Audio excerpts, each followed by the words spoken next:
Welcome back. If you just joined us watching the news at 10 on Channels Television, live from Lagos, a reminder of our top stories. Scores feared dead as suspected Boko Haram members invade villages near Chibok in Borno State. Federal government expresses worry over targeting of innocent Nigerians by insurgents in the north. Governor Fashola explains reason for ordering the registration of residents of Lagos State. And the Iraqi government forces launch airstrikes in an offensive to retake the northern city of Tikrit from Sunni rebels.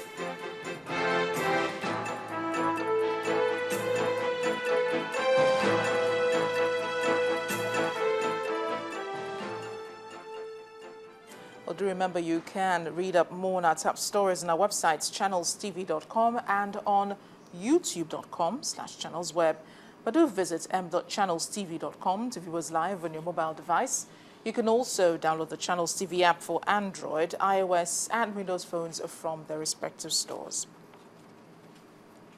You can also interact with the Channels Eyewitness feature on our Android, iOS, and Windows 8 platforms. So if you have pictures or videos to share with us, tap the application on your device, swipe to reveal the Eyewitness menu, and follow the instructions.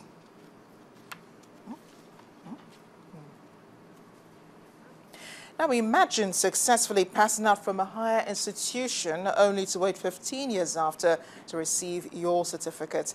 That's a story for some graduates of the Nasarawa State College of Agriculture who've had to eke out a living without their certificates up until now.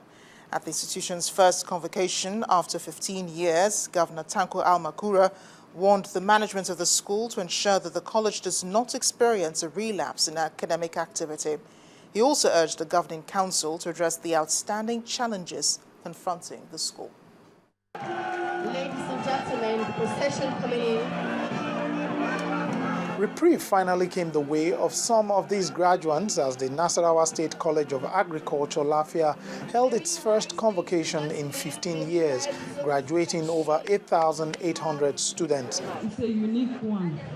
It was a weight that had taken its toll on some of these students. A lot of us that graduated since 1999, some people lost their job because of this effect. Some have no promotion up to today that I'm telling you. The promotion is pending that until that result is released. A lot of people travel from Lagos, from even outside the country, to come to see whether they can claim their result. They said there is no way they can issue their result to them, their original certificate to them without being convocated. And that has been the agony we have been undergoing up to today.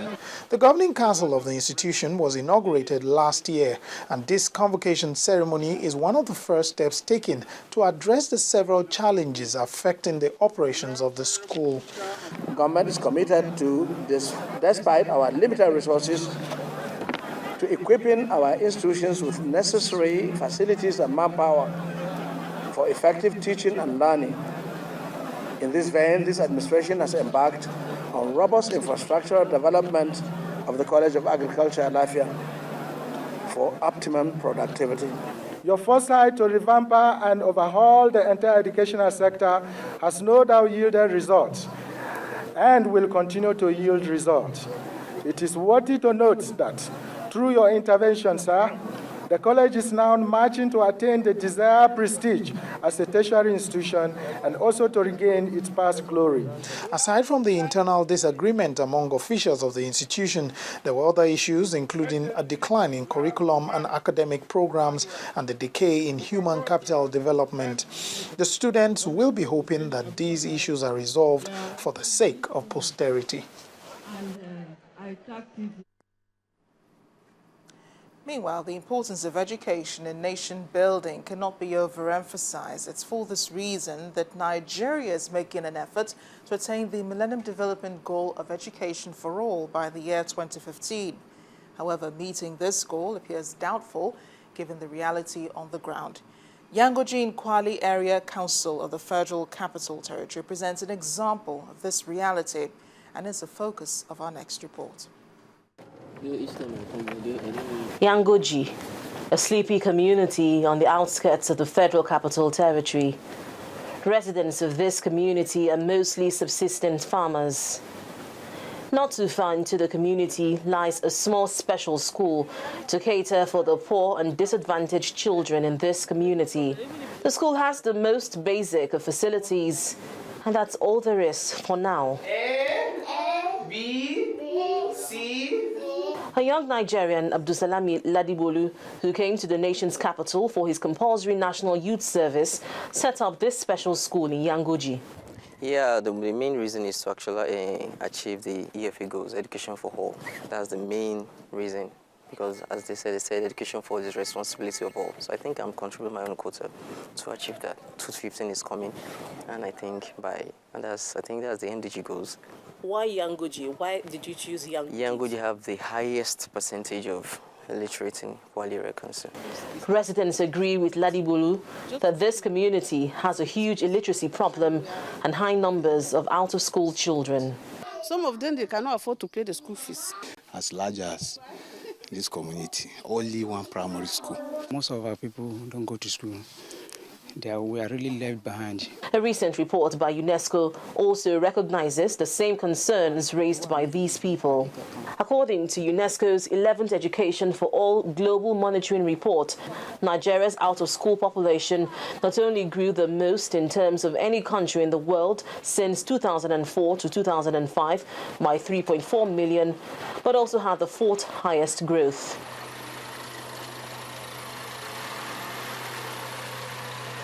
We have the community to see the government educational facilities on ground. This is the LEA Public Primary School here in Yangoji, Kwali Area Council of the Federal Capital Territory, and it is the only public primary school in this community. The government primary school is in session, and we speak with one of the teachers and presented the concerns raised by residents. But the teacher says nursery and primary education here is cheap and puts the blame on parents for the problem of out-of-school children. The fault is for the parents. You know, some do not like to go to school, right? For their initially, they depend on farming. So when they draw the child growing up, they draw for learn them for the family. The district head of the community says some members of the community have been trying to encourage more parents to send their children to school. We have so many young boys within the age of school. Some of them are left behind. We have just had people like NC leavers, very few. One official of the State Universal Basic Education Board disagrees with the claims by residents of the community. The truth is that we have addressed that issue squarely, and the rate at which you see students out of school in our school generally, in Yangoji in particular, because Yangoji is a semi-urban area. It's just about maybe 6 or less than 10 kilometers away from this local government headquarters. For some concerned Nigerians in the education sector, two major steps which governments at all levels must take to reduce the high cases of out-of-school children are to eliminate hidden costs in education, such as fees for school uniforms and levies, and also to create an incentive for children to go to school. From Abuja, Linda Akibe, Channels Television News. Now, like Benue State, Nasarawa has become another haven for internally displaced persons fleeing the ethnic conflicts in their common neighbor, Taraba State. Thousands of people from Wukari and Ibi local government areas of Taraba have found their way into Nasarawa State through the border with Plateau.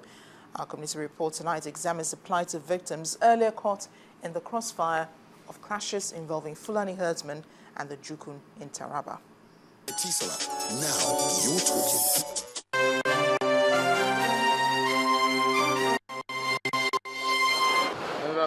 Internally displaced persons from Taraba State who have found a new home at the Almajiri School, Shabu, a suburb of Lafia, the Nasarawa State capital.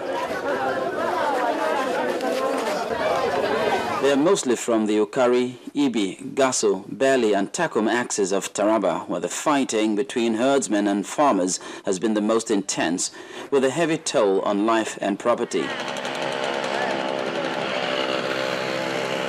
The displaced victims of the violence are at the receiving end of a crisis they can't properly explain. We don't even know actually what happened this time around. They start bombing our house, killing us, doing such a thing like this that we cannot understand, that we cannot know what is happening. This crisis was started from Benue. So before we know, they say we are Muslim, we are supporting Fulani. So before we know, they start attacking us. Nothing relates us with Fulani. I'm a Jukum. I'm a Jukum. I'm a real Jukum. My father and my mother, they are all Jukum. You see, this is not a religion something. This is a different something. Nasarawa State has shown exemplary kindness to its emergency guests. The state governor approves the release of foodstuff including rice, beans, millet and sugar, as well as 2 million naira cash for the upkeep of the refugees. In addition to the foodstuff and the cash we give, the government directed for the place to be made habitable as much as possible. We made makeshift arrangement for provision of electricity. Then the boreholes that were left not functional, we've already made it functional. And so they have no problem of water supply, electricity, and as you can see over there, we have women, cooking so that they don't wait for people to bring food for them. Anywhere people might have come, if they are in trouble, the government will not relent in the effort. It will quickly attend to the yearnings of the people. While all that is going on, a delegation from Taraba, led by the Speaker of the State's House of Assembly, pays a courtesy visit to the Emir of Lafia and then the Governor of Nasarawa State, before being ushered to see their kinsmen. Mohammed Madaki, who led over 3,000 IDPs into Nasarawa State, breaks down in tears as he tries to narrate his experience. The others just can't hold back their emotions.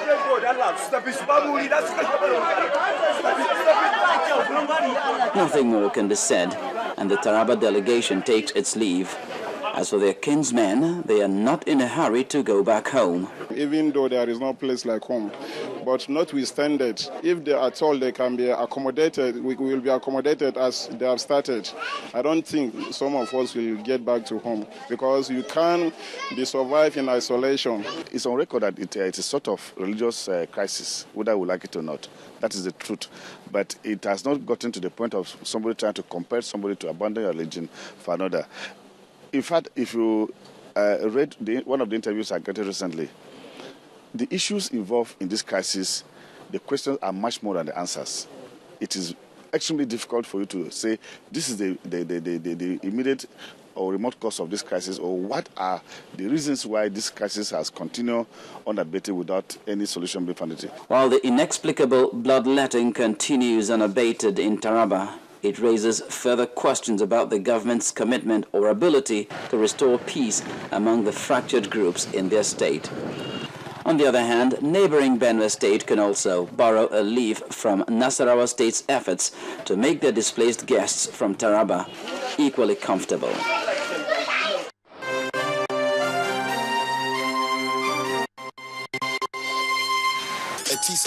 Now.